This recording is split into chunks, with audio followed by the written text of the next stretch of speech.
Assalamu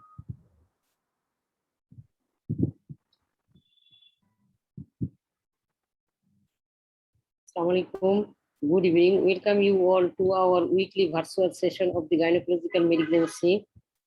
Today is our tumor board, and the local faculties of today's tumor board are Dr. Farhana Ishrat Jahan. She is resident gynae oncology in National Institute of Cancer Research and Hospital. Another local faculty is Dr. Raheda Khatun. She is also our resident from National Institute of Cancer Research and Hospital.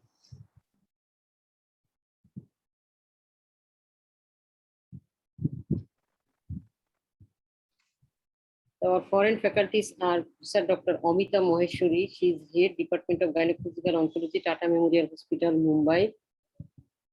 Dr. Rupender Shekhun, ma'am is the Senior Consultant and Chief Gynae Oncology, Rajiv Gandhi Cancer Institute and Research Center, New Delhi, India. Dr. Annie Catherine Goodman, she is Gynecological Oncologist, Professor of Obstetrics, Gynecology Reproductive Biology in Harvard Medical School, Boston. Dr. Joya Ghosh, she is Professor Department of Medical Oncology in Tata Memorial Center, Mumbai. And Dr. Supriya Chopra, she is also the Professor Department of Radiation Oncology in Tata Memorial Center, Mumbai.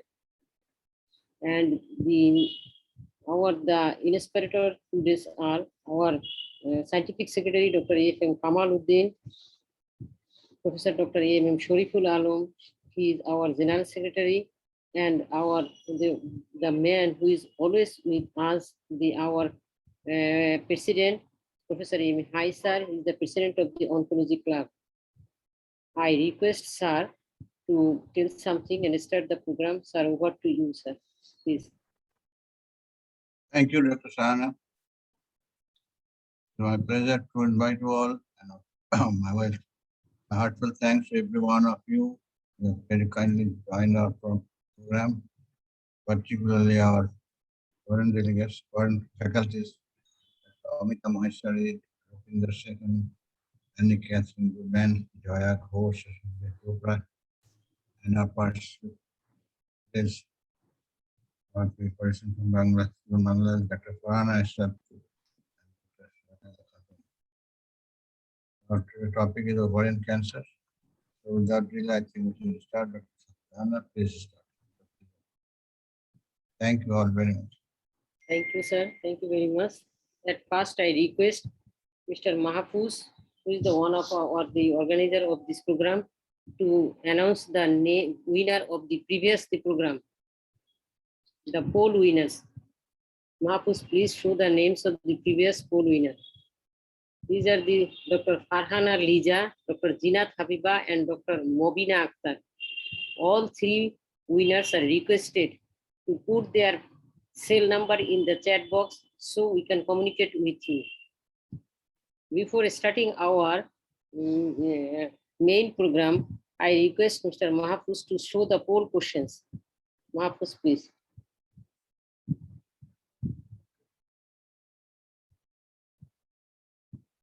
All the participants are requested for poll voting, and the 30 seconds only for questions. You will get only 30 seconds.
Ma'am, done. Okay.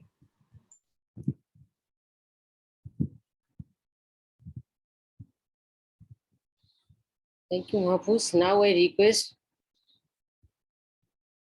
Dr. Farhana Ishrat Jahan to present your case. Farhana, please.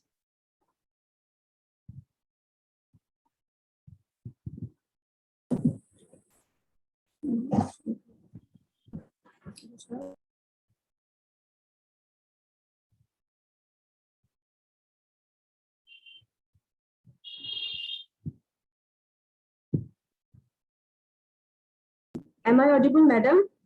Yes, you are. Is my slide visible? Yes. Slide show.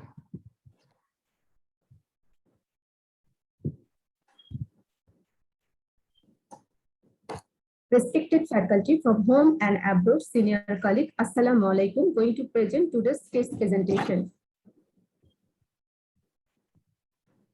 Mrs. X, 32 years, lady, para 3, living 3, attended in National Institute of Cancer Research and Hospital on 1st June 2021 with rapidly growing lump in lower abdomen for 5 months.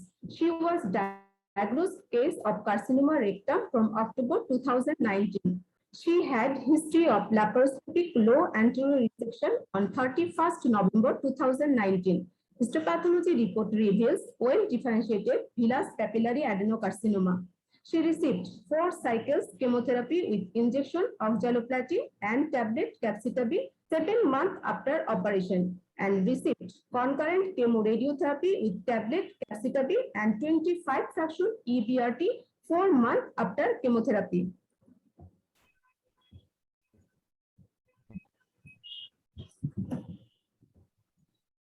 On examination at our hospital, echo performance score 0 and all her other vitals are normal. There were large abdominal mass, 18 into 18 centimeter, occupying hypogastric, biliary, and umbilical and part of epigastric region, partly solid, partly cystic inconsistency, restricted in mobility. Ultrasonography of whole abdomen shows large pelvic mass 23 into 15 centimeter with ascites with right-sided hydroureteronephrosis.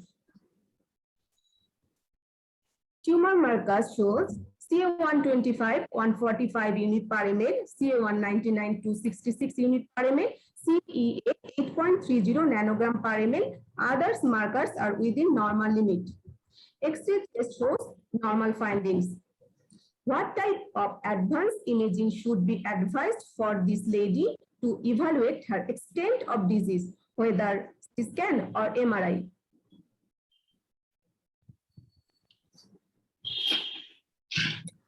Rupender Shekhar, ma'am, please.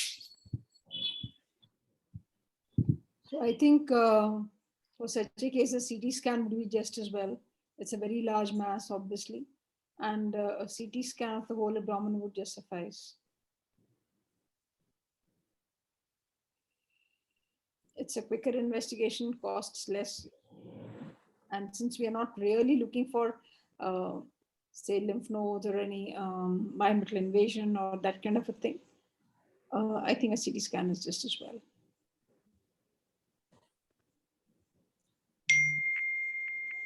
To do CT scan of whole abdomen. CT scan shows large complex mass measuring about 18 into 15 into 14 centimeter in pelvic cavity, moderate ascites, omental thickening, and there is no abdominal or inguinal lymphadenopathy. What will be her plan of management for this large complex pelvic mass after carcinoma rectum and completion of her treatment?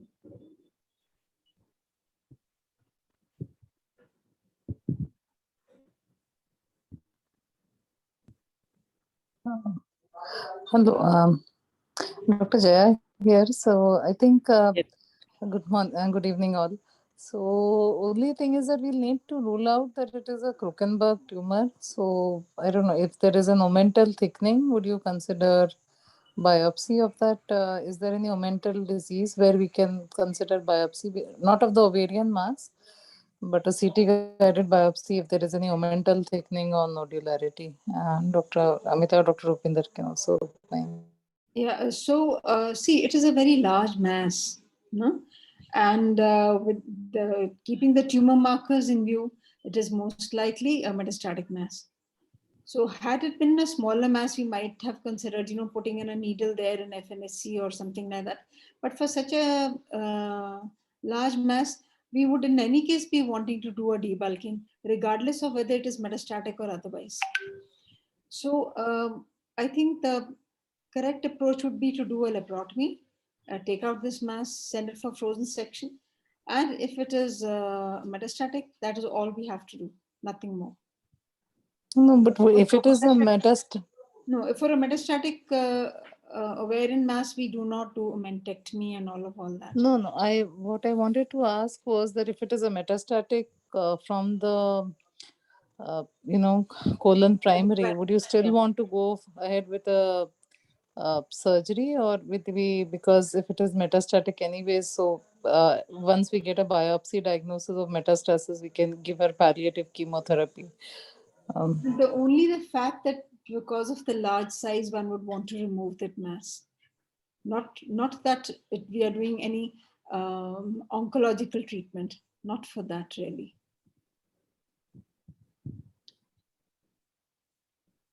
Yeah, because if somebody has asked that, I think colonoscopy or upper GI endoscopy.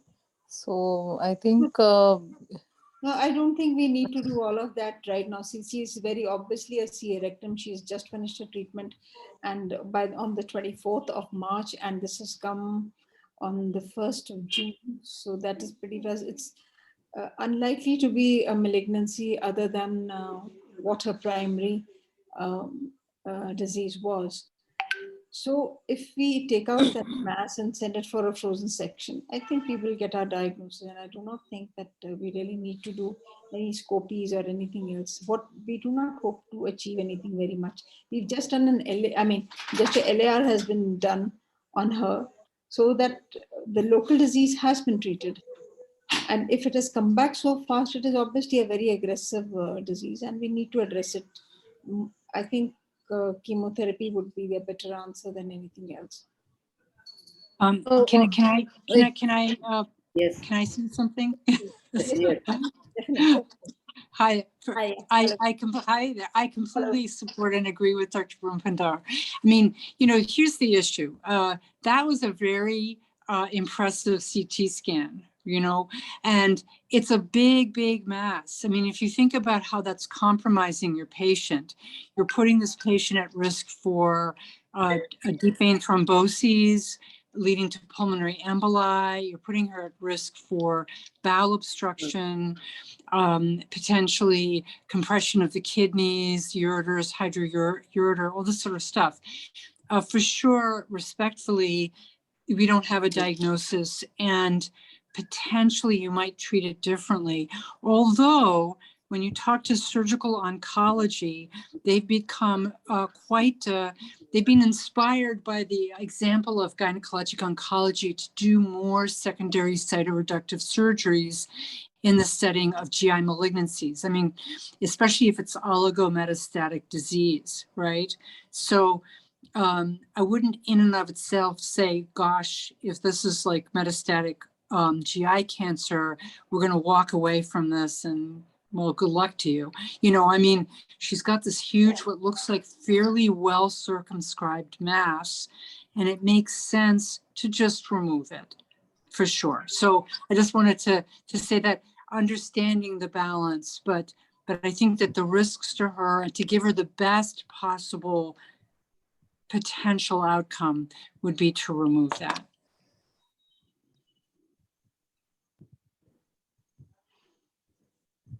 We advised her ultrasonogram guided core biopsy of abdominopelvic mass, which reveals mucinous adenoma. No malignancy is seen. What will be the next management? Discussion next. Laparotomy with frozen section biopsy was done on 2nd August 2021. The findings was mucinous material filling the pelvic and whole abdomen.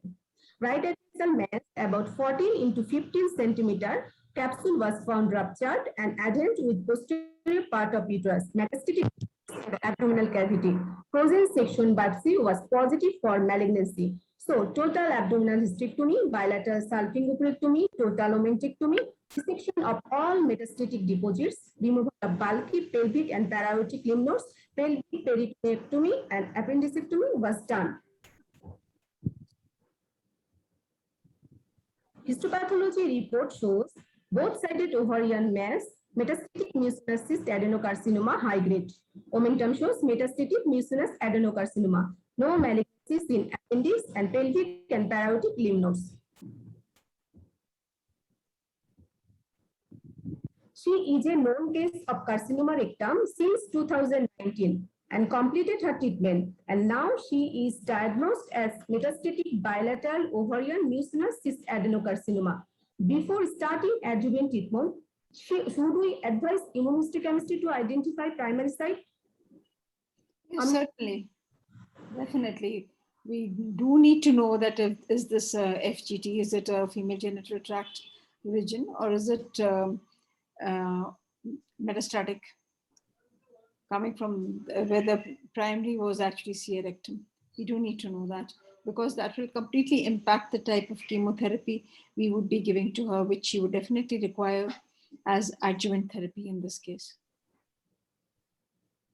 I think Jaya can tell us more. Joya, what is your comment, Dr. Joya?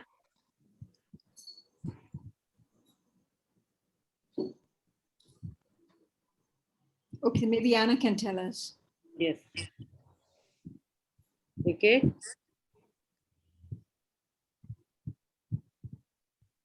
Okay. Could you please repeat the question? I wasn't sure I understood it. She is known case of carcinoma rectum since 2019 and completed her treatment, and now she is diagnosed as metastatic bilateral ovarian mucinous cyst adenocarcinoma. Before starting adjuvant treatment, should we advise immunohistochemistry to identify primary site?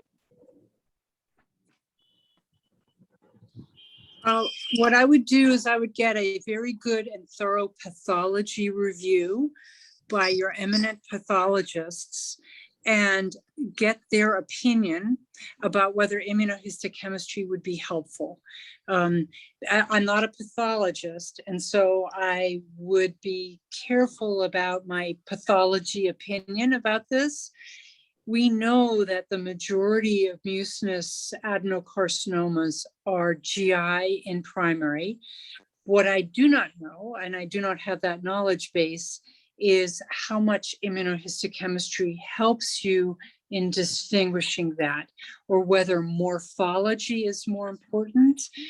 Sometimes just even based on how it looks grossly. Do you have a confined tumor within an ovarian situation?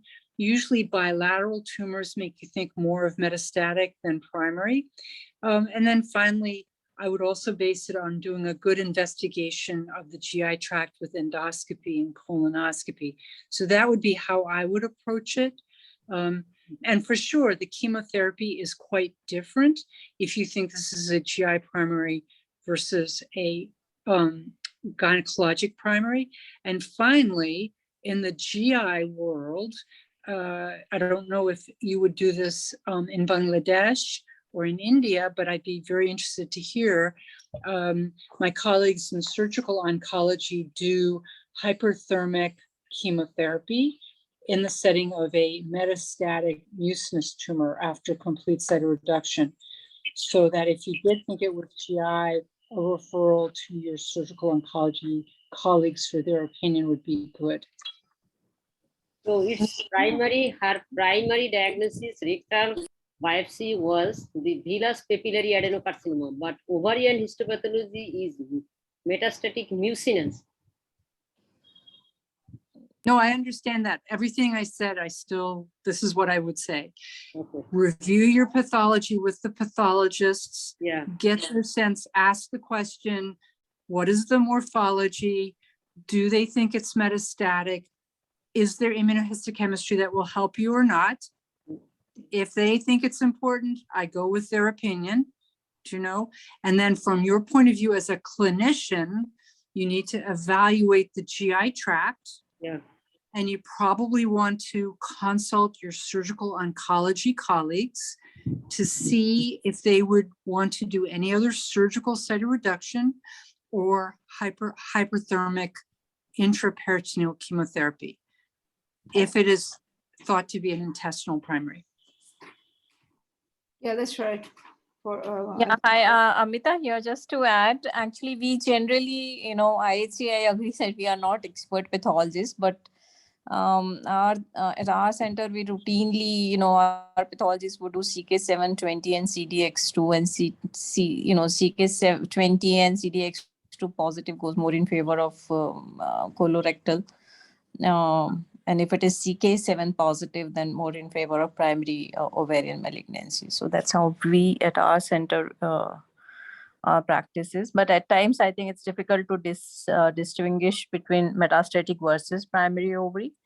But if Jaya is there, I don't know if she can, opine on chemotherapy protocol. Suppose we are not able to diagnose it finally, if it's Krukenberg versus primary ovary based on IHC profile. So will chemo protocol be different, Jaya? She's not here. Oh, she's not there. She And yeah, so and for regarding HIPEC, what I feel and what we practice is if it is signet ring histology, our pathologists, our GI team is not,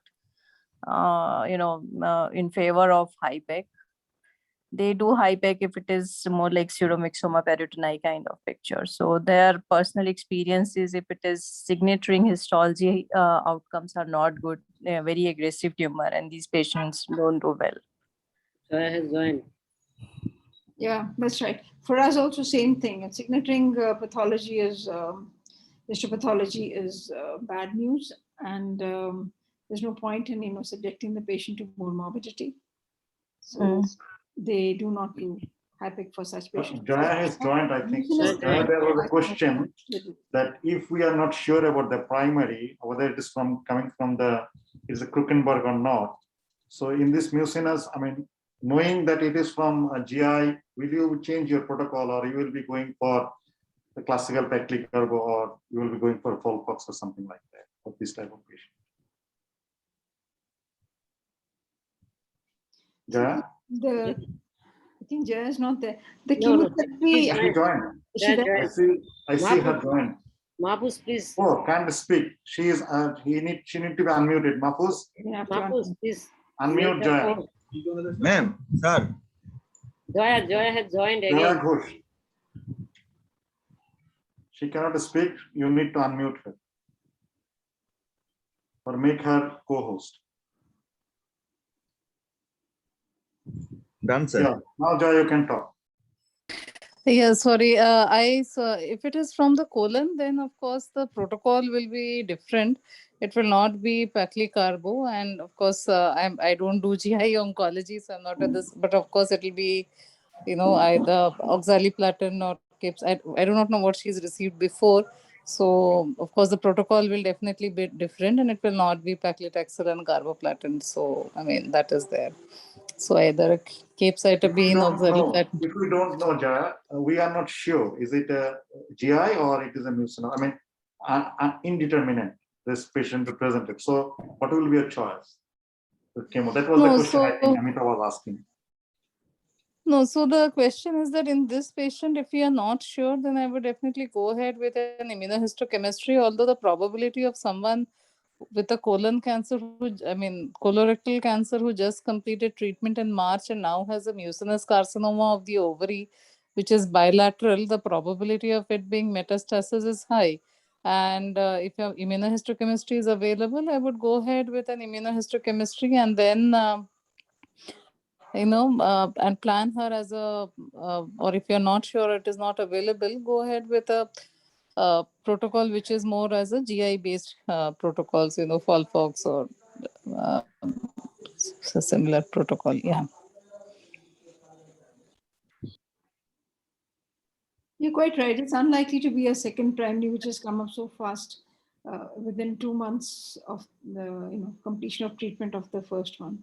but she didn't get her treatment within due time. She received chemotherapy 8 months after completion of the primary surgery. Again, she received radiation again after 8 months of her chemotherapy. Yeah, so all the more probability All that the it more is metastatic from the colon. We have advised at the ISC. Yeah. Next. This question already answered. Is there any role of targeted therapy in mucinous cyst adenocarcinoma of ovary?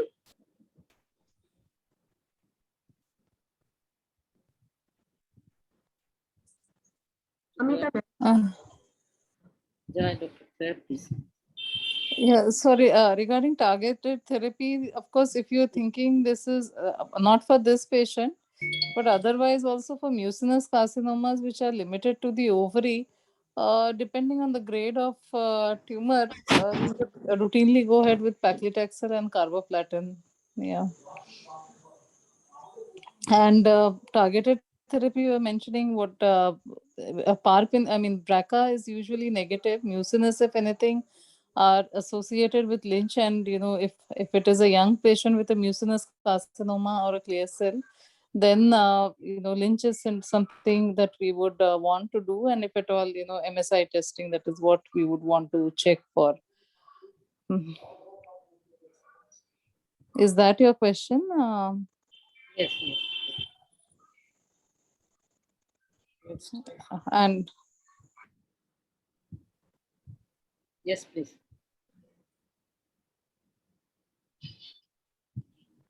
And if you wanted to ask regarding bevacizumab, then I think that, you know, like this, if it is a stage 3 disease, then yes, but there's nothing, I don't think we have a distinction between mucinous and high-grade serous.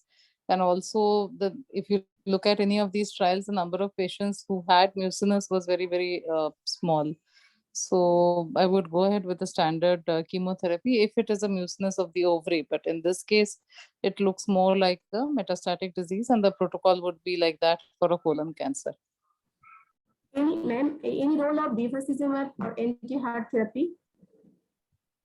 As there is mutation, alteration, KRAS mutation, and amplification of HER. So as I said, I don't do GI medical oncology at all for a very, very long time. So I don't think I would be the best person. But yes, bevacizumab does have a role in metastatic colon cancer. And you know, one could consider that along with whatever chemotherapy option that they would go ahead with. Yeah.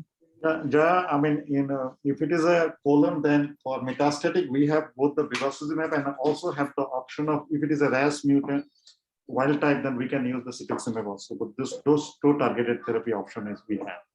And if it is MSI high, then we can use the immune. These three options are there.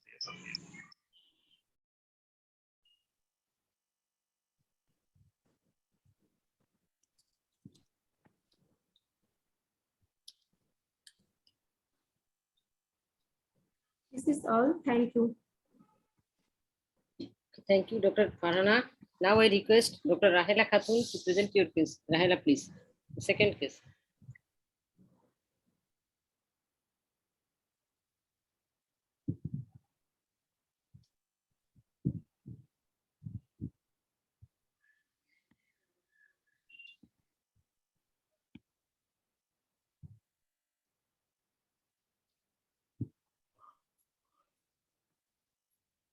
Rahela.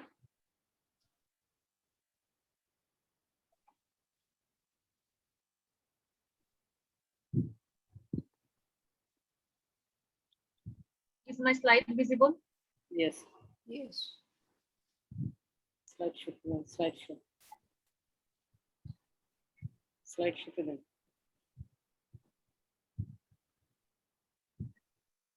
Distinguished faculties and learned audiences, Assalamu alaikum.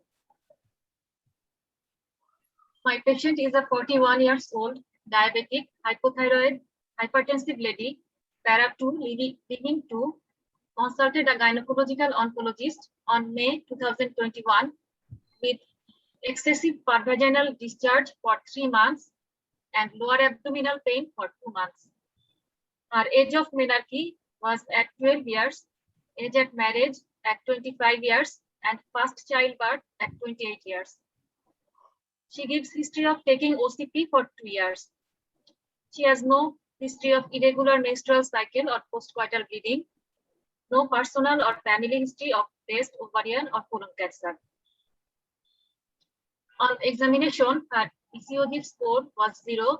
She was mildly anemic and no palpable lymphadenopathy was present. Her abdominal examination was normal. On pelvic examination, an exophytic growth in cervix, 6 into 6 centimeter size. All cornices and upper 1/3 of anterior vaginal wall was involved. Right parametrium free, but left parametrium was involved. Rectal mucosa free. Histopathology of cervical tissue biopsy revealed well-differentiated papillary adenocarcinoma. Ultrasonography of whole abdomen showing lobulated hypoechoic area 6.5 into 5 centimeter in cervical region. Multiple hypoechoic area in pelvis, largest one measuring 2.7 into 2.5 into 2.2 centimeter. CT scan of whole abdomen showing bulky uterus with cervical mass about 5.3 into 5.5 into 5.8 centimeter with extension into upper 1/3 of vagina, no parametrial extension. Bilateral complex solid cystic adnexal mass. Right one is 7.6 into 9.4 into 8.5 centimeter, and left one measuring 7.1 into 5.5 into 5.6 centimeter. Adherent to adjacent bowel and anterior abdominal wall. Peritoneal thickening at infraumbilical region. Multiple para-aortic, bilateral common iliac, internal iliac, and left external iliac lymphadenopathy. Chest X-ray PA view and chest CT scan was normal. Her CA 125 was 375 unit per ml, and CA 199 was 2010 unit per ml. CA was normal. Endoscopy of upper GIT normal, but colonoscopy revealed 2 colonic polyps. Biopsy taken and HPR was tubular adenoma with low-grade dysplasia. CT guided core biopsy from right adnexal mass was done, and histopathology revealed papillary adenocarcinoma. This is a adenocarcinoma of cervix stage 3C2R with bilateral ovarian adenocarcinoma. So the question is, which one is primary, cervix, ovary, or is it synchronous? How can we differentiate? So I think pathologists are the best people to tell us whether these are synchronous or different metastatic disease. So immunohistochemistry, of course, will be useful in this case. Yeah, that's right. They would tell us, and though, of course, regardless of whatever it may be, I think we have to plan the management, in which case I think we have to start with chemotherapy and then take it forward from there. Right. So other thing is you have to see grade, because in the histopathology also are morphologically these two tumors look same or different, like, ovarian and cervical. So cervix, you said it was well differentiated adenocarcinoma. Is the ovarian also same grade? And immunohistochemistry, definitely we would do here, PAX8 and WT1 and cervical markers, including P16 and CEA. Yeah, maybe a P40 also, perhaps. Yeah, P40. So these will be the things we will do.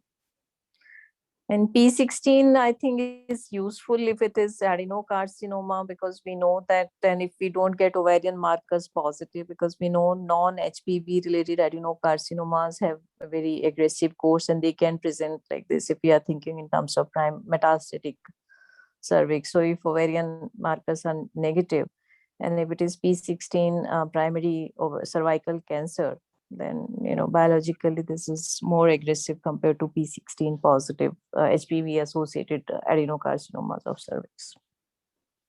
Absolutely. And also that if it is, there is no other peritoneal involvement, right? Like no mental involvement. No, or there anything? is some thickening of the peritoneum in infraumbilical region.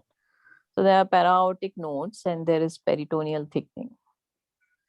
Yeah, so my only thing was that if we of course, as you rightly mentioned, that the of course we'll know the pathology, but if it is like from the cervix and it is cervical primary with ovarian mets and lymph node mets, and I don't know how large those para-aortic lymph nodes are. So then, would you want to consider them? And if are the ovaries within that RT field, would one consider concurrent Primary chemoradiation? RT, I don't think we should. I mean, honestly So speaking, I think we will give neoadjuvant chemotherapy to this patient, isn't it, Jaya? 7-8 centimeter masses with multiple para-aortic nodes. I think we would, and some peritoneal thickening.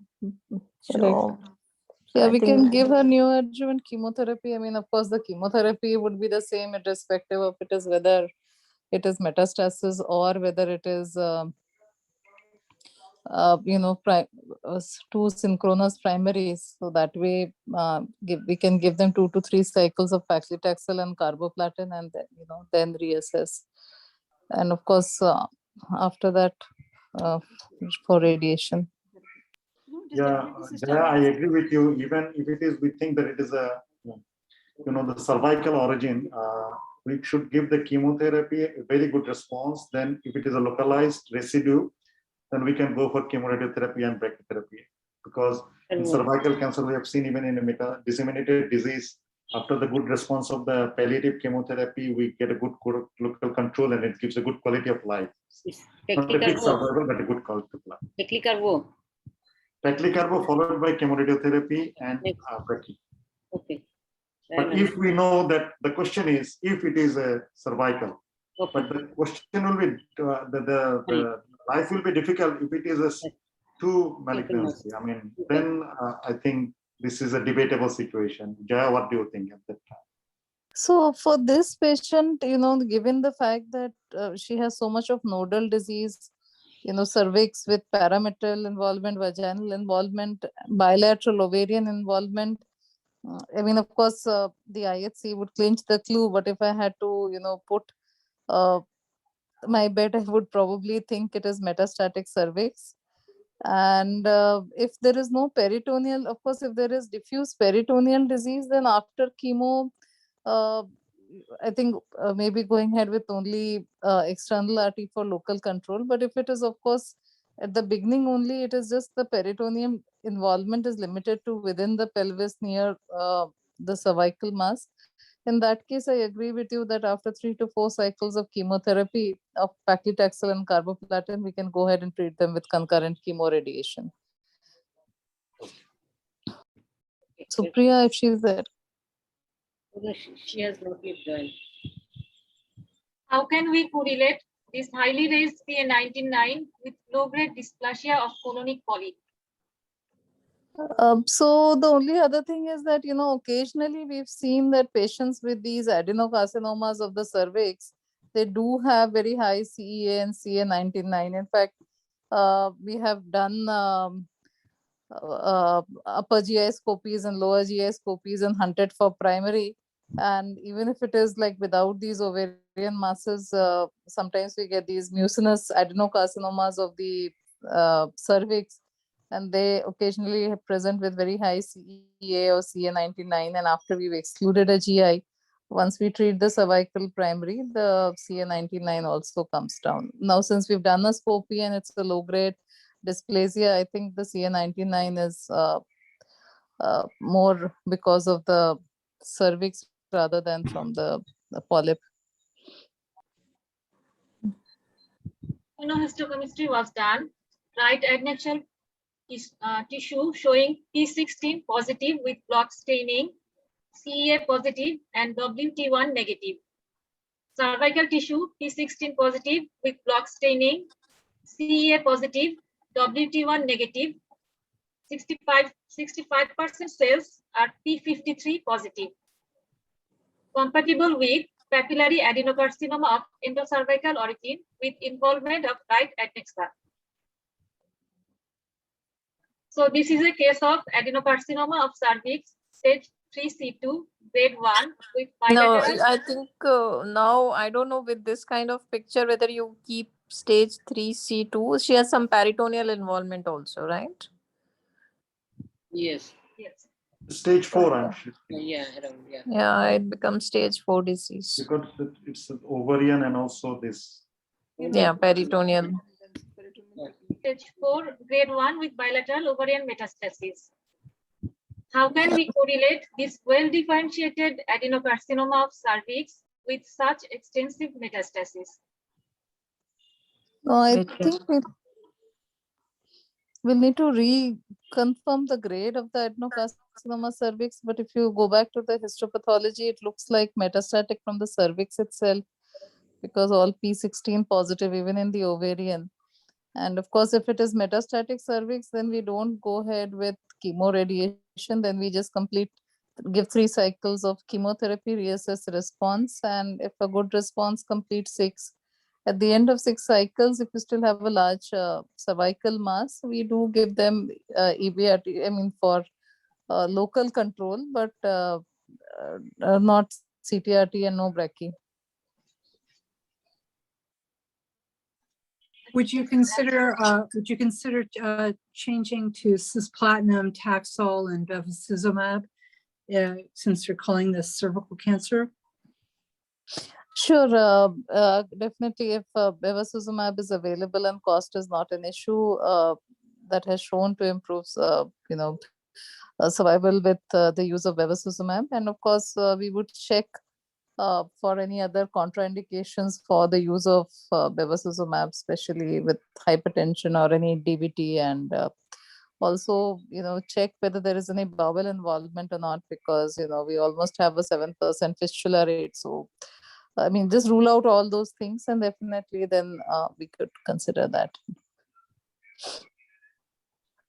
According to tumor board decision, she received 3 cycles of chemotherapy with carboplatin and paclitaxel from 24th June to 5th August. Post NSCT evaluation. This was discussed in this tumor board. Yeah, and the tumor board decision was 3 cycle chemotherapy. Yeah.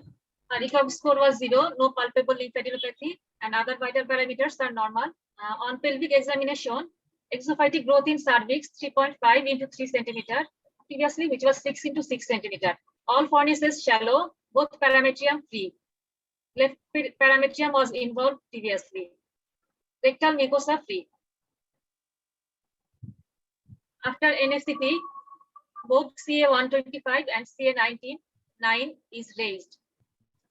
CA125 becomes 754 unit per ml, and CA19-9 2510 unit per ml. CA within normal limit. CT scan revealed bulky uterus with cervical mass 3.8 into 3.9 into 3.6 centimeter with extension to upper 1/3 of vagina. No parametrial extension, size is reduced. Bilateral complex adnexal mass, right one 7.3 into 10 centimeter, left one 5.7 into 6.3 centimeter, adherent to adjacent bowel loops and anterior abdominal wall. Size mildly increased in right adnexa. Multiple paraotic, interaortocaval, retrocaval, bilateral common and internal iliac and left external iliac lymphadenopathy. Size is reduced. And about 6 centimeter size nodule at posterior segment of left lobe of lung. This is a new lesion. Based on clinical examination, tumor marker and CT scan findings, how can we calculate chemotherapy response in this patient? So, for this patient, basically, you said there is a clinical response. most of the other lesions have reduced except for, I assume the ovarian mass you've written mildly increased. So what was the tumor size before and what is it now? If you can just And not only that, her tumor marker is also raised. so this, if we are thinking this is a metastatic CS cervix, we really do not know how, in what context to put the tumor markers in, because we know that we follow them tumor markers in an ovarian cancer, but in cervical cancer, how to interpret the tumor marker is a little difficult. So that is the only thing. And if what is the increase in the tumor size of the ovary? Sorry, is it a stable? No, size increase. Previously, it was 9 into 7 centimeter, and now it is 10 into 7.3 into 8.8 centimeter. 1 centimeter increase. But a new lesion appeared in the lung. No, lung or liver. Lung. Okay, 6 millimeter, yeah.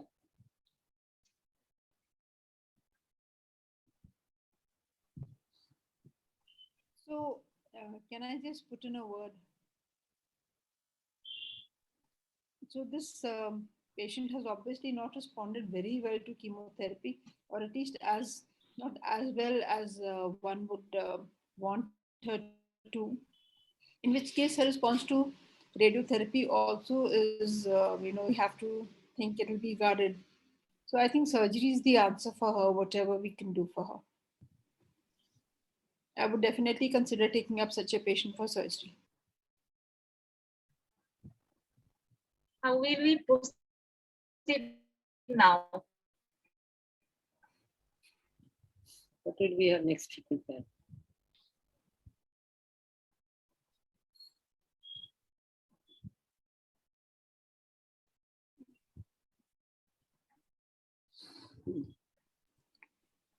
How do you proceed with this patient? Yeah, ma'am. I already said no. I would definitely consider surgery for her, then followed by then surgery. After we have the surgical specimen, perhaps the whole of the histopathology would be a little more clear.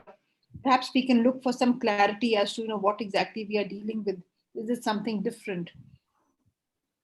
And as per that, we would give her adjuvant therapy, possibly chemotherapy. Any other comment? Anybody? Dr. Jaya, Amita, ma'am? Yeah, so I think so essentially it's stage 4 cervical cancer with advanced disease at presentation. So we must understand that the more or less palliative situation. So if you think we have more options, maybe I would consider adenexectomy, but I'm not sure whether I'll be able to do radical hysterectomy in this case, and I would want to do radical hysterectomy with extensive lymph nodes and other things. So if you think adenexectomy will help in giving more chemotherapy, that may be one option. Other option would be to add BEV or second line chemotherapy, maybe gemcitabine, cisplatin, some such. But essentially it's a more or less palliative kind of situation for me. So that's my take on this case. And the new lung lesion, we are not sure whether it's really METs or it could be 7 millimeter, very tiny thing. It could be some infection or something. So I would at this point will not take that particular lesion very seriously. But apart from that, I think she has extensive disease and extensive lymph nodes. So I feel proper radical hysterectomy with extensive lymphadenectomy may not be feasible. And I won't do. So maybe she had lymph nodes all along. The only thing I can consider is bilateral adenexectomy followed by more chemotherapy. And if there is response, then consolidation radiation. But essentially, whatever we do, it's going to be a palliative treatment. Yeah, absolutely. Basically, just debulking the disease. Right. If possible, can we do radical hysterectomy? So I don't know whether those notes, the way, you know, and markers have increased. So I'm not sure whether a radical hysterectomy with upper third of vagina and para involvement and all those things. So, I mean, you really need to evaluate her intraoperatively. Yes. If you decide to do surgery, if you can do lymph node clearance and other things. But definitely adenexectomy looks quite a Yeah. doable thing. And if we think that ovaries in this case are, you know, sanctuary site, we can remove them surgically and give more chemotherapy. So my question to Shahana, why we are thinking of radical hysterectomy in a metastatic setup? No, not So we radical decided it is a Simple of the size of the tumor. The size of the tumor, it is not so reduced. It was previously, it was around 5 we need to see to the tumor biology, what Amita Yeah. was telling. It's Yes. a metastatic adeno. And we have seen this type of patient, initially, sometimes they respond, sometimes then they don't respond. Sometimes even they progress during chemotherapy. So that is a bad biology. So that is rather a argument against going for a radical surgery, because end of the day, it's a palliative treatment. Yeah. Because the patient has an extensive disease and the patient who has not responded to chemo. So probably, I don't know, I mean, we cannot expect that it is not ovary. So by doing debulking, I am not sure what Jaya will say, that whether we are going to get any big benefit, because the tumor biology is showing that it is non-responder. So as Amita said, we can try with some chemo, some second line, some immuno, we don't know. There is some role of immunotherapy also. I mean, in ideal, I mean, not the financial problem is there. We're talking about the ideal world. But end of the day, I think nothing is going to give a very big benefit to this patient. That is the bottom line message. So going for a radical. Yeah, and I think for such patients, it's important to involve palliative care team early on the treatment, so that, you know, we at least are able to give good symptom control and good quality of life.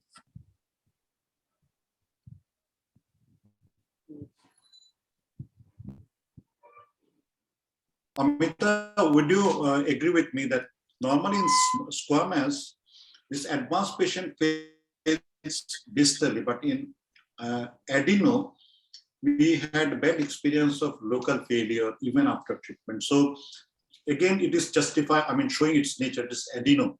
That's why if it was a squamous, probably we were expecting a very good response initially. Then there was a chance of distant failure like lung or somewhere else.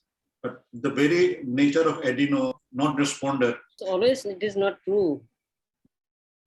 No, but I'm not saying, but this case, we can say that as it is adeno, probably it is behaving like that, because squamous sometimes with a better responder. That was my. Yeah, so ovarian masses, I mean, that's my personal experience too, that they don't respond so well to metastatic ovarian disease, don't respond to neoadjuvant well. So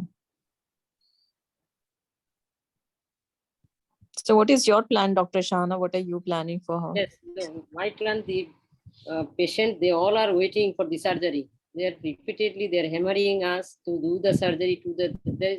As you know, always our patients, they think that if you do the surgery and if we take it out, then they will be cured.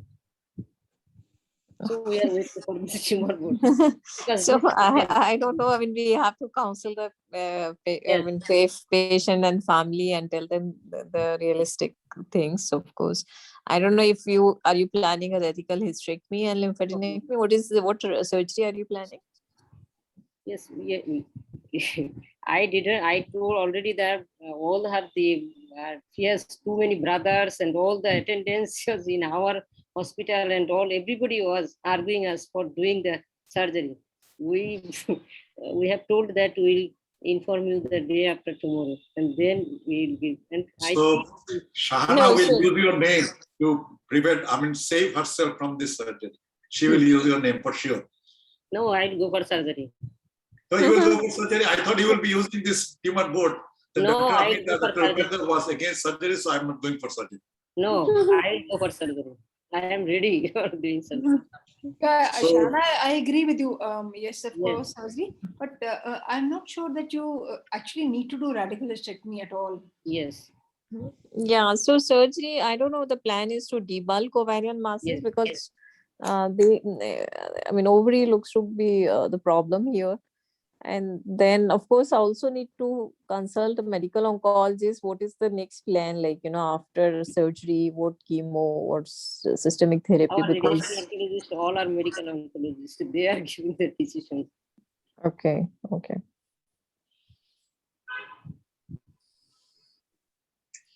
Okay, it'll be interesting to know the update on, Yes. on this patient. Yes, do let us know. I think we need Make Jaya to, co-host. yeah, Jaya, our co-host. Sometimes we get Yes, sir. surprised once you open the patient. Joya, Dr. Joya.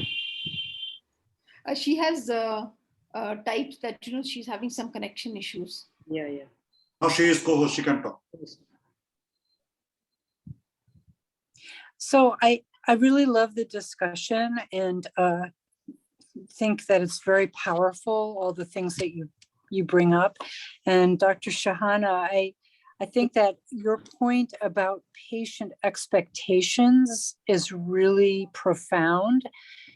Very often patients will feel that surgery needs to be done for them to feel that everything has been done to save someone's life, right?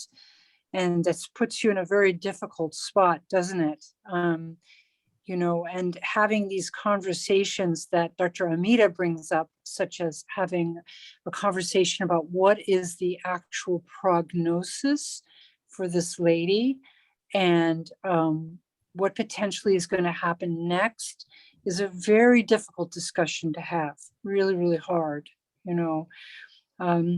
What are your thoughts about that, Shahana?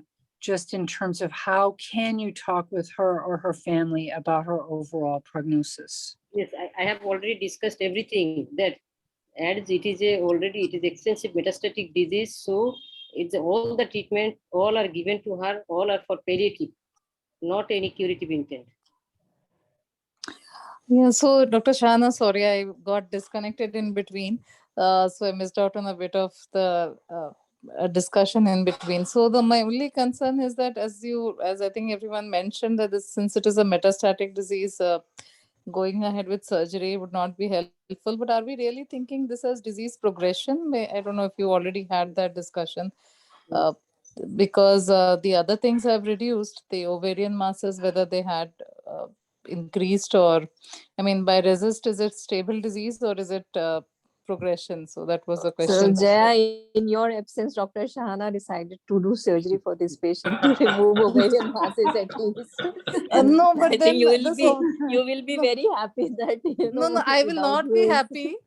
For once, I know I'm pestering for surgery for most patients with Dr. Amita, but for this patient with a metastatic cervix with a mass, ovarian mass, which is adherent Right, to the so that's bowel. what we were discussing, like in terms of palliative nature of whatever we do. And the only thing, because she responded at other sites and ovarian masses only have increased, but- so there was a discussion whether to debulk these masses, and then of course before that we need to have discussion with No, but with why the are we medical considering Hmm. progression? Because that's why I wanted to know the tumor so size tumor before. marker wise and tumor There is size. biochemical progression, actually, a lot of biochemical And progression is there. So yeah, that is- right, and size also has increased. Yeah. Tumor No, size. but how ovarian much mass. is the increase on the size of the ovarian mass? So I don't know, volume calculation has not No, been but done.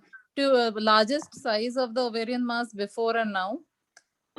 I think we need to really check how seriously I think these things were 1.5 looked. centimeters square, if we think No, of 1.5 centimeter, one dimension. So we really need to look at how much. So is because the- if it, that no, can say be if you, necrosis also, actually, yeah, so if it is, because I don't think we should really take the biochemical progression as progression, because if it has responded at all the other sites, and we can do a formal RECIST calculation for her, and the cervical mass has come down.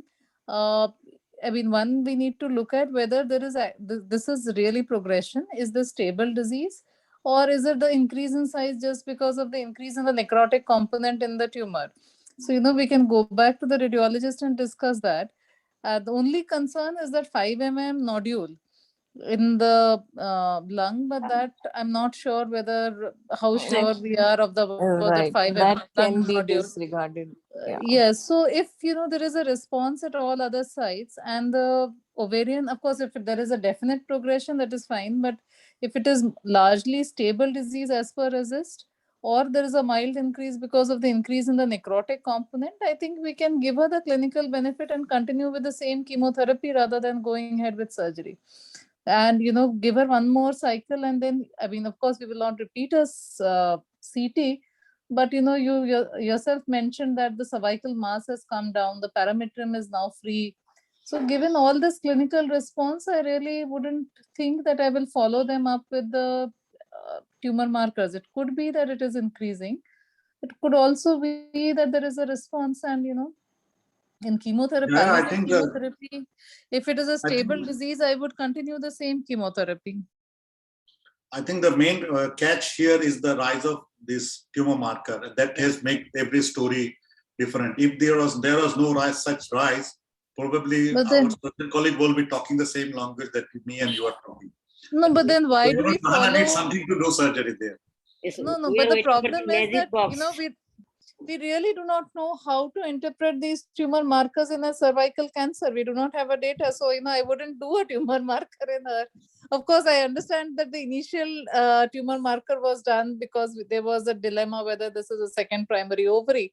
But in these patients, I mean, if it is radiological, even if you look at the GCIG criteria for response in a ovarian cancer, where you have the tumor marker and you have the radiological response, if there is a radiological response or stable disease and a rise in tumor markers, it is still considered as a stable disease. We wouldn't consider that as disease progression. So, I think that is what I do know. Dr. Goodman, any other, or Dr. Amita, anything Stable else? disease, then if we think it is a stable disease, Continue the treatment. Continue the chemotherapy. therapy. Yes. Yes. Stable is no progression. I can just say one thing. It is very difficult to completely ignore the tumor markers. Yeah. That is definitely, there is an increase of something somewhere. We cannot say that, okay, just because that only the tumor markers are increasing, and increasing like how? 2000 is not a small number. So, and very difficult to explain to the or counsel the attendants that doesn't matter, don't bother about this. See, look, and don't bother even about that 1.5 centimeter increase in the ovarian size, and doesn't matter if they're still there. And let's just look at the paraiotic nodes which have decreased in size. It's No, as I said that, it's let's not look at only that what is convenient to look at. Jaya, how do you explain why are the tumor markers rising? No, as I said that I don't know the answer, and time will tell us the answer. So I'm not saying that give her 3 more cycles of chemo. And as I said, that tumor marker interpretation, CA99 in a CS cervix, we do not know. And because why I'm telling you this, because we again had a patient who had this adenocarcinoma of the cervix, and whenever these go to the ovary, they have this high tumor marker, and the tumor marker on CTRT, of course, she didn't have such high metastasis. On CTRT, it went on increasing. So, and we were really not sure how to interpret this tumor marker in a CS cervix patient. So, of course, we completed the CTRT. Now, I really have to go back and pull out the history as to see whether this patient did well or worse after that. But at least we completed her definitive therapy, and the short follow-up. I probably need to go back I and. think, Jaya, the other question would be, I don't know, I mean, we don't have, maybe Dr. Kamal then can answer, how comfortable you will be giving CTRT to this lady who has 10 centimeter and 8 centimeter red neck cell masses. No, I'm not So asking. if we are thinking that we want to give her CTRT, considering response and all, I think our radiation oncologists invariably, they ask us to remove neck cell masses, large masses, and then only they can like to absolutely, yeah, to make it absolutely effective. Even our radiation oncologists, they ask us to remove any ovarian masses or radiate with large masses. All 3, 4, 5 are okay, but larger masses, I think, anyway, if you're in terms of definite chemo radiation. Yeah, Amita, I totally agree that if we are thinking of, but what we said, if there's a good response of chemotherapy, then we go for the local treatment, number one. So still we are not very happy with the response, number one.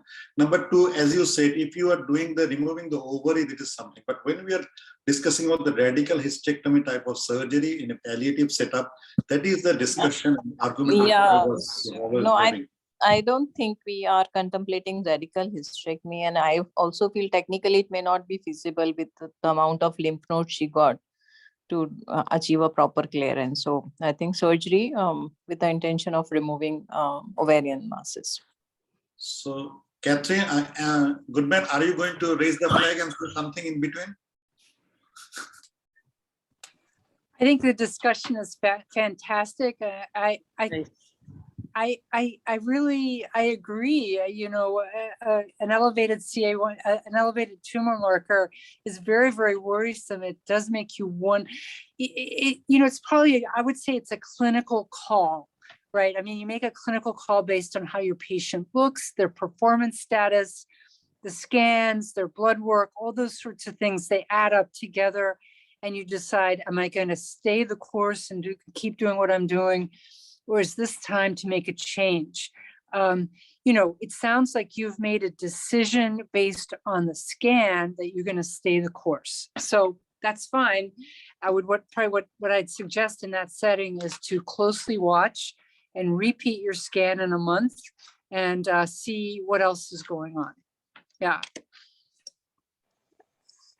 And yeah, thanks. That's very useful. And then the other thing, what I wanted to ask is that are we sure that the baseline there were extensive peritoneal and metastatic disease, or was it just around the pelvis? You know, what are we thinking? So we've decided that this is metastatic CS cervix. Is another thing that I wanted to ask.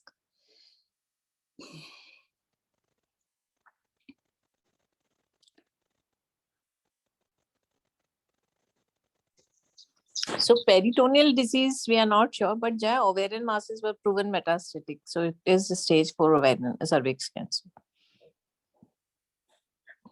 with extensive lymph nodes. Mm-hmm.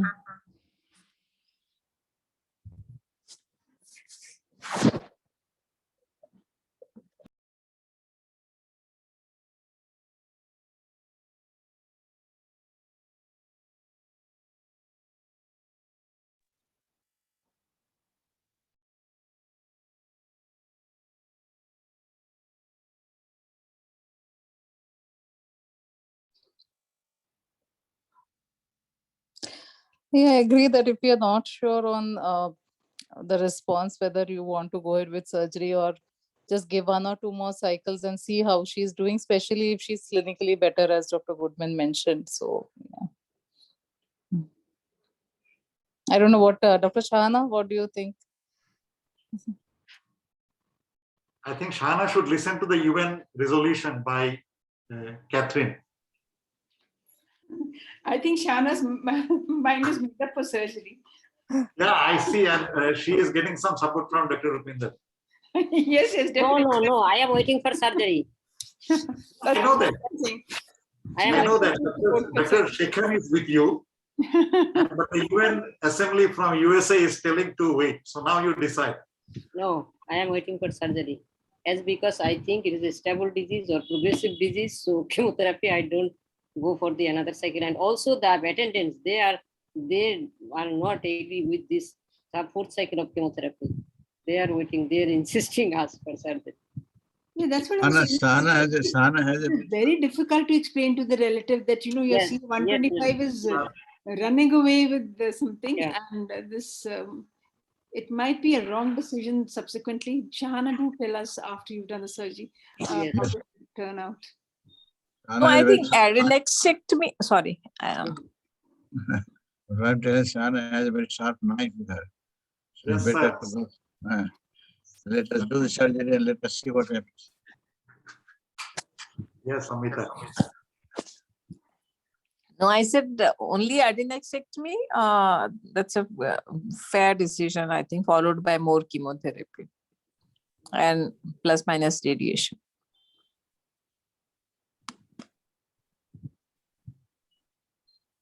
Yes. We are waiting for the magic box after opening abdomen. Surely you may get, don't worry for that. Yeah, so update us on this patient. Thank you very much. Now our second case of the Dr. Rahela Khatun. Rahela, please present your second case. The third one, the third case. Oh, Dr. Rahela's second case. Okay.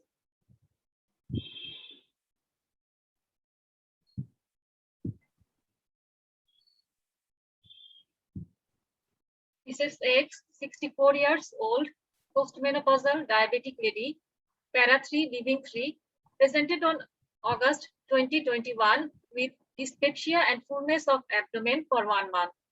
Her bowel and bladder habit was normal. She has no personal or family history of breast, ovarian, or colon cancer. History of cholecystectomy due to cholelithiasis and hemithyroidectomy due to back. On examination, ECOG score was 0, mildly anemic, no lymphadenopathy. Breast was normal. On para-abdominal examination, ascites present, but no mass or organomegaly. On pelvic examination, cervix healthy, uterus atrophied, both adnexa free. Her CA125 is 233 unit per ml. Other markers are within normal limit. On CT scan of whole abdomen, there is moderate ascites.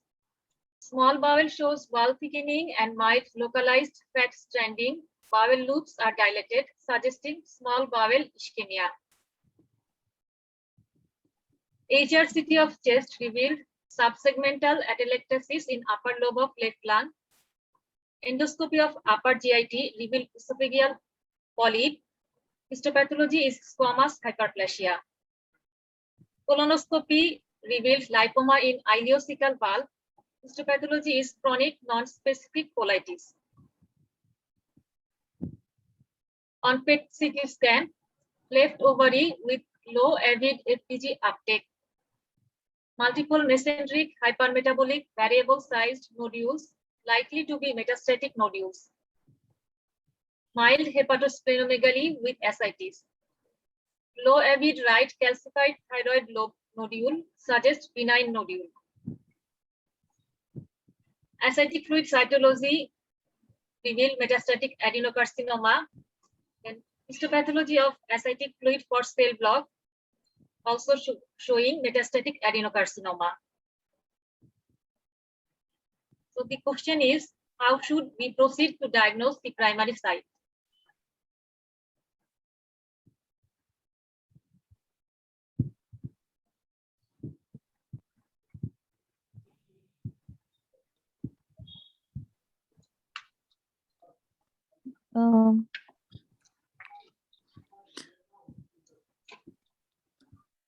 Yeah. So for Well, this you- patient, sorry, for this patient, if you've done an upper and a lower GI endoscopy that Yes. is normal, and we would take this and we can do as IHC cell block. But did I miss out on whether there were any ovarian masses for this patient? There was a low Low uptake. no, apart from not No in the masses. PET CT, but No, in the no CT mass. scan. No mass. Okay, so then we can consider doing a fluid cytology and a cell block, and looking at that because we can do immunohistochemistry on a cell block, and if it is suggestive of a Mullerian origin, then I would consider it as a primary peritoneal carcinoma and treat it as with the same like an ovarian primary, because we've already done an upper and a lower GI endoscopy, and the only other thing that I would suggest is doing a mammography, even though the clinically breast is normal. And I think PET is also not showing any lesion in breast. So Immunohistochemistry done from ascitic fluid cell block, which shows tumor cells are P53 protein positive, nuclear positive in mutant type, and CK7 are positive. And negative for estrogen receptor, TTF1, CDX2, WT1, and PAX8. All are negative. So it is compatible with primary upper GIT carcinoma, stomach, or pancreas primary. Basically GI.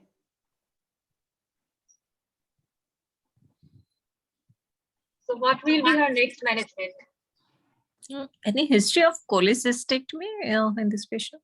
Yeah, history of cholecystectomy 10 years back. 10 years back. Yeah. Mhm. Back. But was histopath done on the gallbladder? Histopathy done, and it was cholelithiasis only. Mhm. Benign, yeah. Benign. And CA19-9 is elevated? No, only C1, 99 normal. only C125, 255.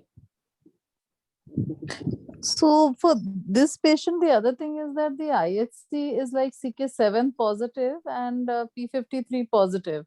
So both like GI markers are negative, like 7 positive, 20 negative could also be 20 ovary, negative. but only problem is that PAX8 and WT1 are PAX8, yeah. negative. So that is the thing. So this is compatible with upper GI endoscopy. You said some hyperplasia, right? But that there is no malignancy in that. You did an Yes. upper GI. Yes, normally. Yeah, esophageal polyp. HPR was squamous cell Yes. hyperplasia. Maybe we can have another look at the upper GI endoscopy biopsy, or maybe even repeat the biopsy. We will have to, if this IHC is compatible with the upper GI primary. But she had no complaint of GI complaint. Yeah, that's Yeah. yes. I mean, we do come across so many cases of CA stomach who, they have a large growth and yet their complaints are very recent or maybe no complaints at all. Yes, and also look at maybe the previous histopath of that gallbladder. So I think those two, and of course review the CT years if there is back, anything in the pancreas. Yeah. 10 years back might not 10 be years. possible. 10 As years. a 10 years back. Okay, sorry, I Yeah. didn't miss that. Yeah. Otherwise, that would be ideal, of course, but Then how do you? While the immunohistochemistry report was pending, she received 1 cycle of chemotherapy with carboplatin and paclitaxel outside NICRH on 31st July.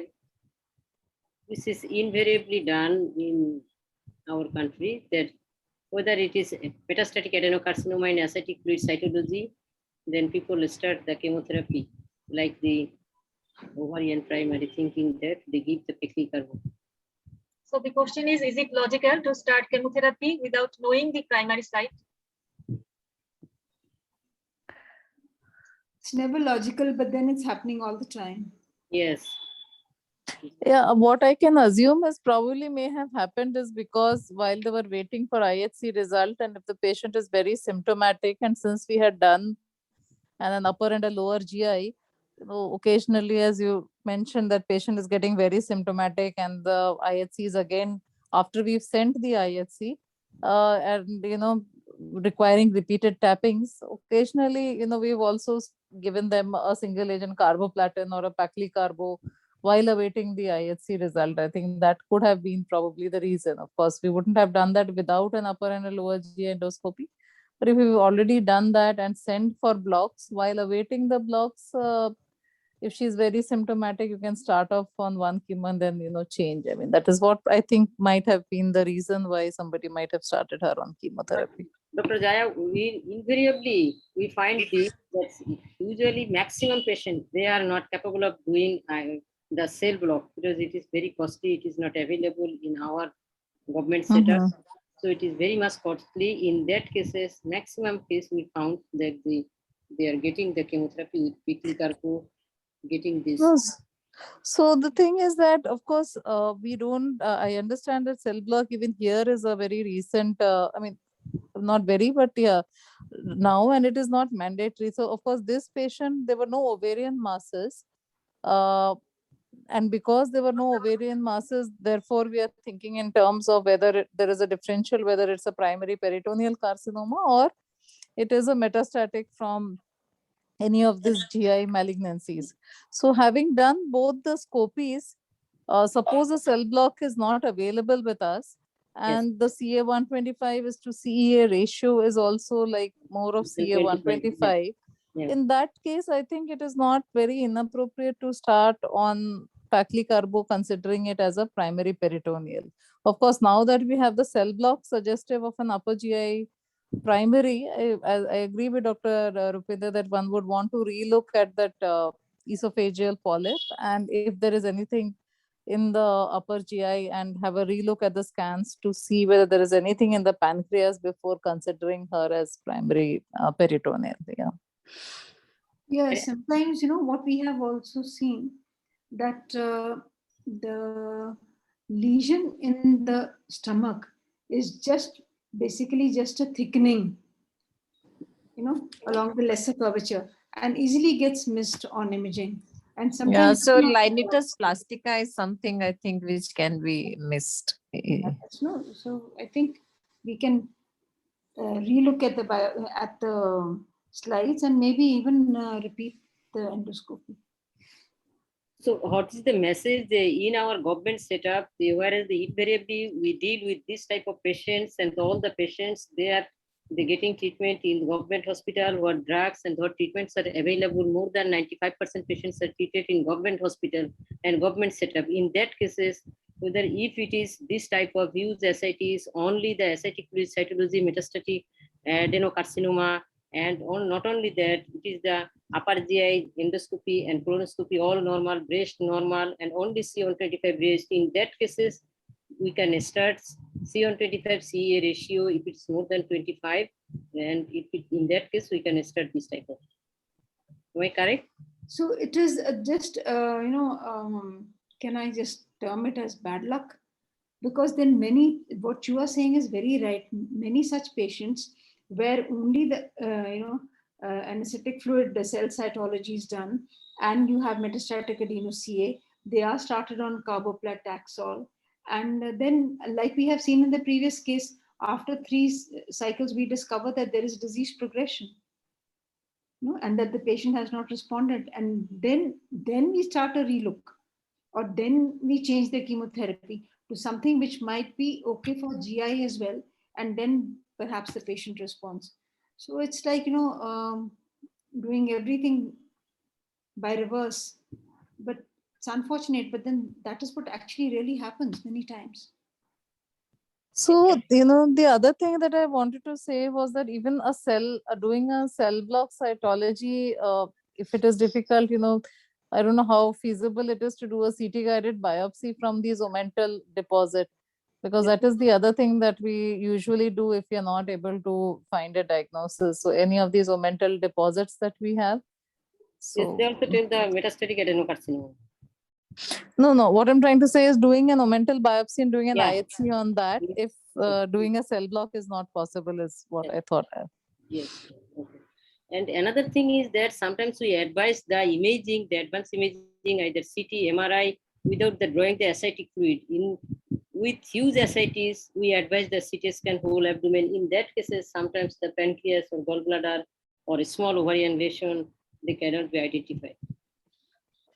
No, I don't think the presence of ascites would make the diagnosis of any of these, especially if we are doing a CT scan, any of these any difficult. So, even if you've not tapped the ascites, it is okay to go ahead and do a contrast CT, and we will be able to make out these lesions. I don't know others' opinion on that.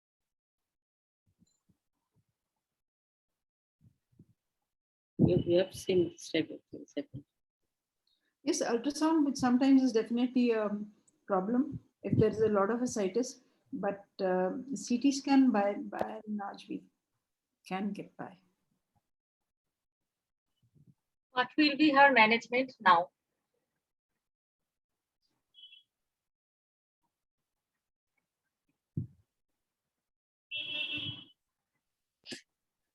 No, I think we discussed that, we'll need to go back and do a scopy and relook at the biopsy and relook at the scans before we decide on chemotherapy. Is there any So, role of so I have a quick question. So she received chemo already? Is that correct? 1 cycle. Did it help her? Is her ascites better? After chemotherapy, no investigation is done, but she is feeling better. Well, then it's working. You know, you've already embarked upon a course, and for sure you want to understand better. If she has biliary tract cancer, that's terrible. She's not going to do very well. But carboplatin, Taxol generically are pretty good drugs. She's already received 1 cycle. I think you should power on, give her a few more cycles, reevaluate her. For sure, these other investigations are important. There's other chemotherapy that's available in the setting of biliary tract that you would use in instead. But just pragmatically, she already had 1 cycle. She's feeling better. Maybe it's helping her. There you go. Is there any role of laparoscopy for this patient? I don't think I would do that. I mean, you could, but she's probably got diffuse metastatic carcinomatosis. I don't think it's going to change anything. And I really don't personally think in the setting of diffuse disseminated disease, laparoscopy helps sort out the diagnosis. So I would probably just either do a FNAC, as was suggested, to the issue of the omental biopsy. That sounds like very reasonable suggestion, but I don't think she's an operative candidate. And you'll just delay giving her therapy by doing that. If the carboplatin and Taxol is working, I would push on with that.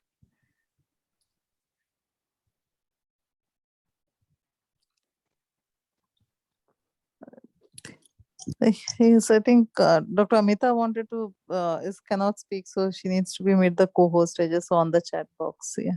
She's co-host now.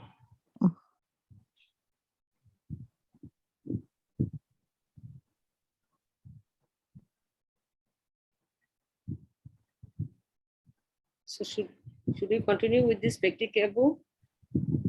No, I agree with Dr. Goodman that, if there is a clinical response to it, and of course the only thing that I would do is that just review the biopsy that we've done, the upper GI endoscopy biopsy, just review that. And if that is normal and she's ascites has reduced and everything has reduced, then of course you can go give another cycle of paclicarbo. And if it is not reducing, then go ahead and do a repeat upper GI endoscopy.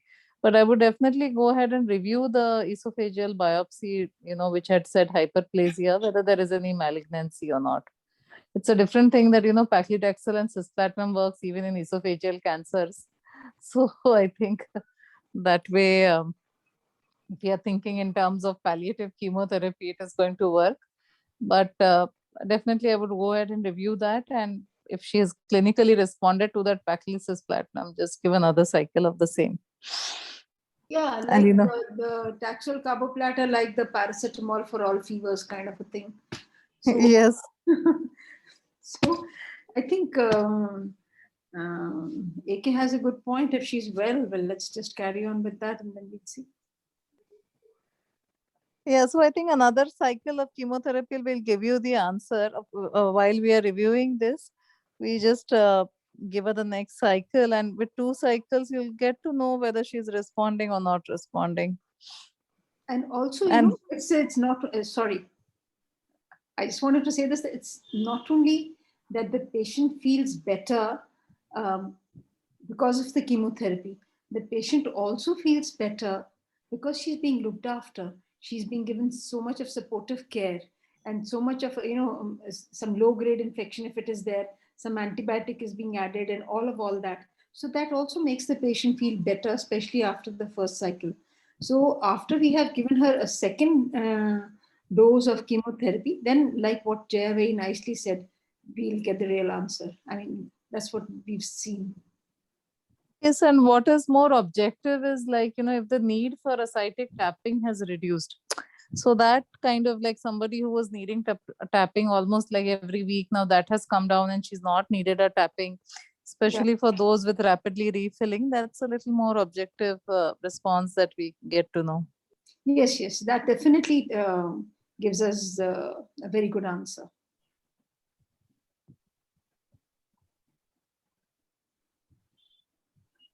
Dr. Amita, ma'am, do you like to comment anything?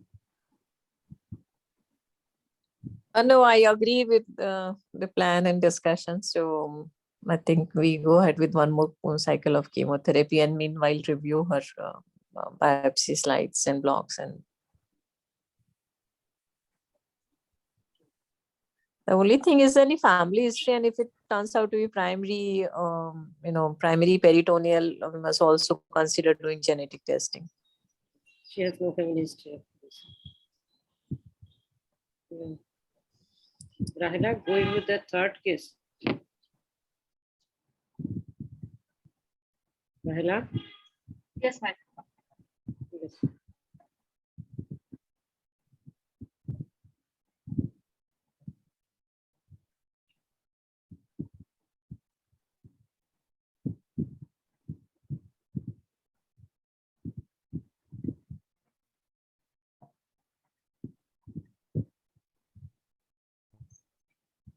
A 17 years old unmarried girl attended a gynecologist on 30th October 2020 with abdominal pain for 2 days. Her menstrual cycle was regular, bowel and bladder habit was normal, no personal or family history of breast, ovarian, or colon cancer. At that time, ultrasonography of whole abdomen revealed large left ovarian complex cyst having internal septations and multiple solid components measuring about 9.6 into 5.8 centimeter, and a small right ovarian cyst about 2.9 into 1.7 centimeter. CT scan of whole abdomen showing left ovarian hemorrhagic cyst about 10 into 9 centimeter. No solid component and septation noted. Small physiological cyst in right adnexa 1.5 into 1 centimeter and mild pelvic ascites. CA19-9 is raised to 121 unit per ml and CA125 is normal.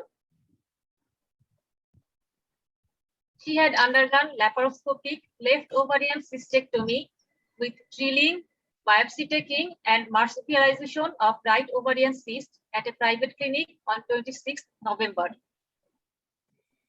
Question is, what are the prerequisites for laparoscopic surgery in ovarian tumor? So if I remember, this is a 17-year-old girl, correct? So what is the AFP bit? I mean, germ cell tumor is what I would think first. So what is her, I mean, of course, rule out at least. So what is her alpha fetoprotein, beta HCG and LDH for this patient? Before surgery, these tumor markers are not done. I think before we take up any 17-year-old girl with a large ovarian mass for any kind of surgeries, we will also want to do these germ cell tumor markers for them, especially for that matter for most patients under the age of 40, but definitely for someone who's 17 years of age.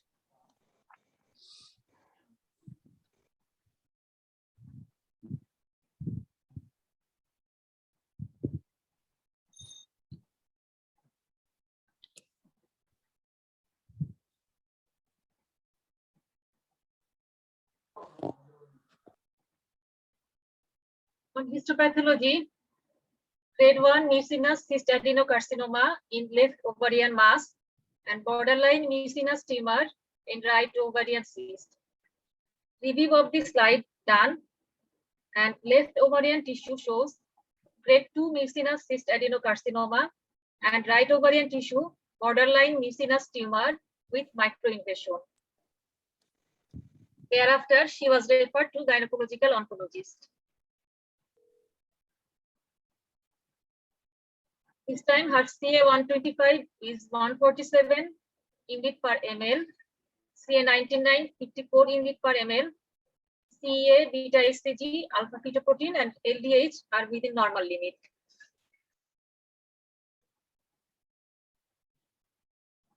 CT scan of whole abdomen revealed residual mass in left adnexa 4.5 into 4.6 into 4.9 centimeter, completely adherent with uterine wall and partially encasing left ureter, and mild solidification of right ovary with residual parovarian cyst.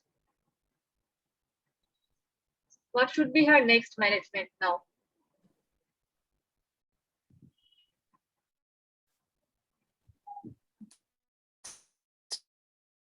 So, resurgery, I think that's what she's a case of low-grade mucinous tumor.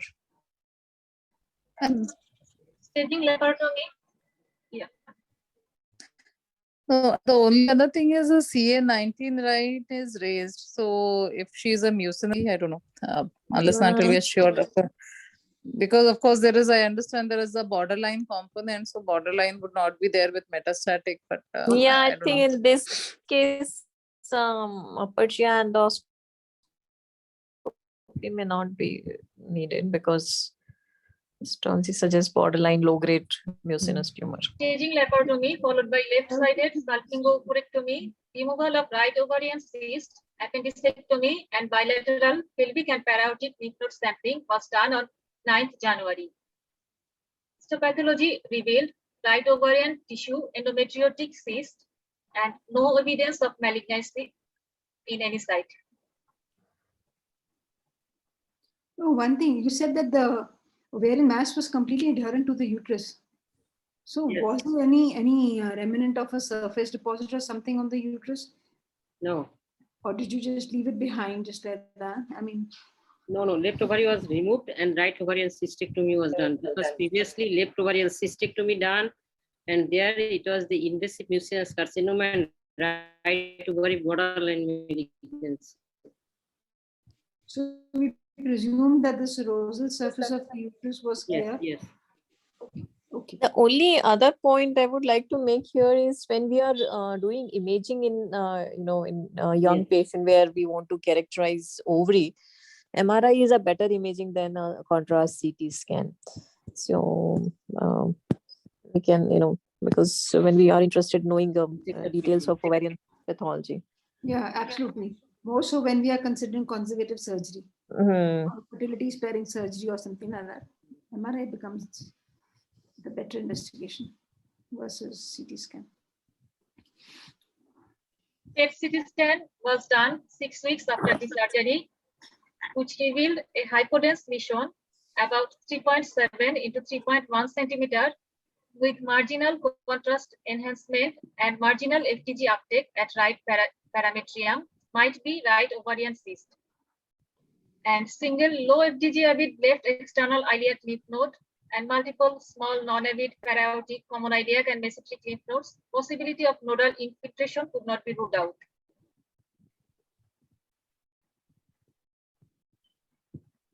Question is, when should we advise PET CT in follow-up of ovarian cancer patient?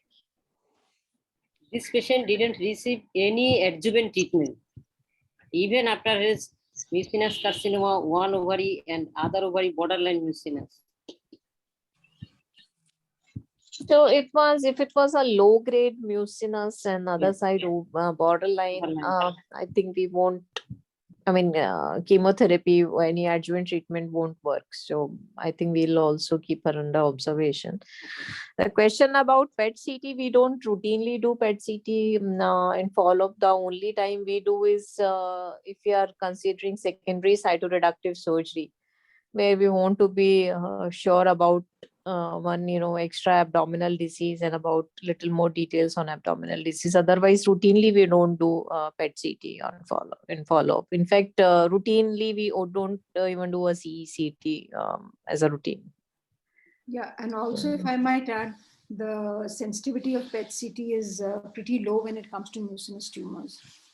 Right. We follow the same protocol of not doing CT, we just do an ultrasound. Right, and markers there and is clinical examination.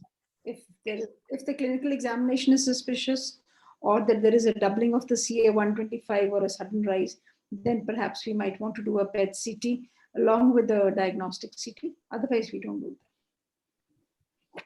And definitely 6 weeks after surgery, I don't think there's any role of doing a PET CT. Yeah, absolutely.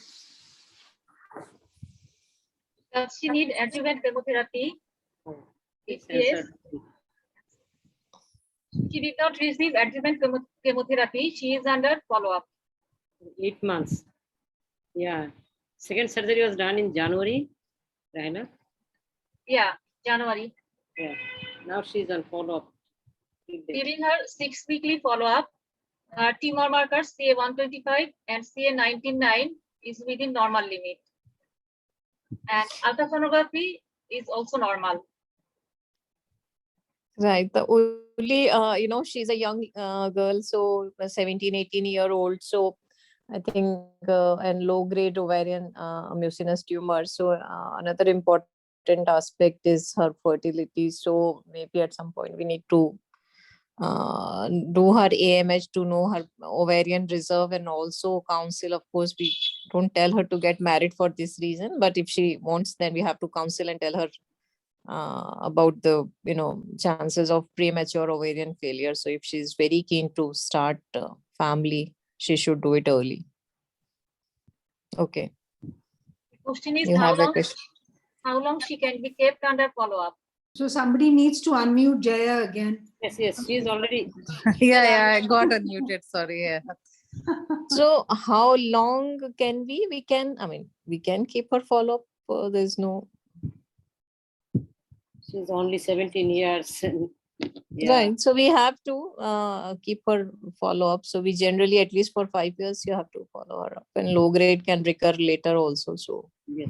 maybe a little longer follow-up. Is there any role of ovarian tissue cryopreservation followed by definitive surgery? Not in this case. I won't recommend ovarian tissue cryopreservation followed by definitive surgery. No. Yeah. We just leave her remaining ovarian tissue. But yes, if she has a partner or if you have facility, oocyte cryopreservation, and if the technique is well established, because she definitely has risk of premature ovarian failure. One ovary is completely out, other also partly out, plus endometriotic cyst. So that is something we need to discuss and consider. Oocyte cryopreservation. So I have a little different take on this. See, this is a sick ovary. No, whether it is endometriosis, whether it is borderline, or it may be low-grade tumor. This is a sick ovary. Do you want to preserve some ova from the sick ovary? For what? Yeah. So now she is in remission. Yeah. So Yeah, currently whatever it might be. currently she is in remission. There is no active disease, like whatever ovarian tissue remaining, that seems to be healthy.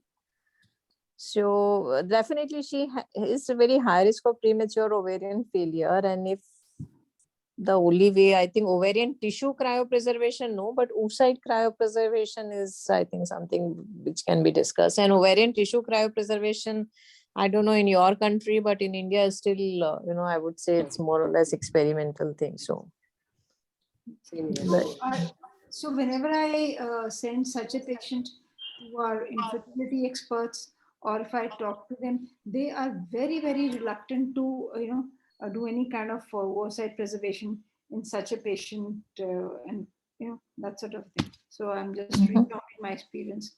I'm not very sure that one would want to do. So we have done couple of borderline tumor ovarian stimulation and oocyte and embryo cryopreservation. So. And has there been any successful pregnancy or implantation from one? So there are, they could cryopreserved embryos. This is recent only, so I don't think implantation has been done. But ovarian, oocytes were picked up, and we have couple of embryos for 3-4 patients. Recently, we have done.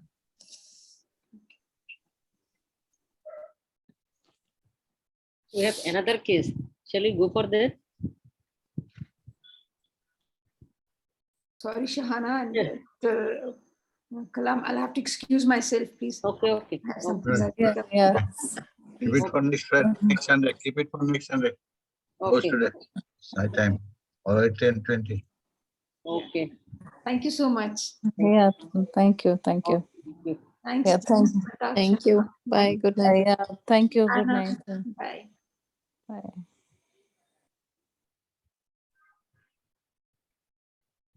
Now I request our president. You have 4 questions or anything? Yes, Any? 4 questions. Yes, the poll results will be shown in the next time. But Right. again, we want to show the poll questions and participants are requested to answer the poll question, please. Mahapus, show the poll question.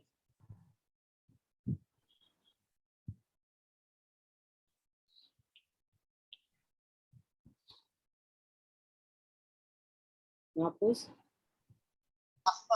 Yes, ma'am. Yes, show the poll question.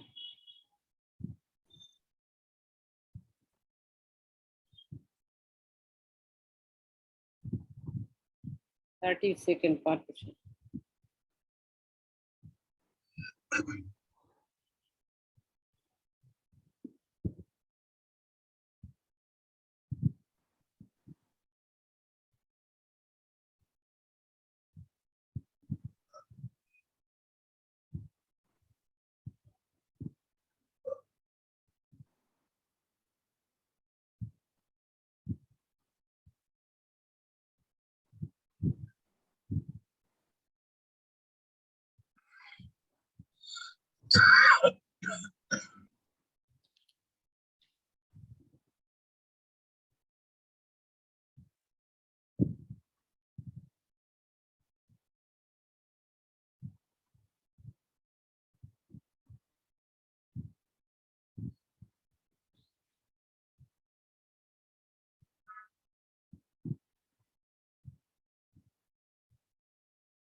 Okay.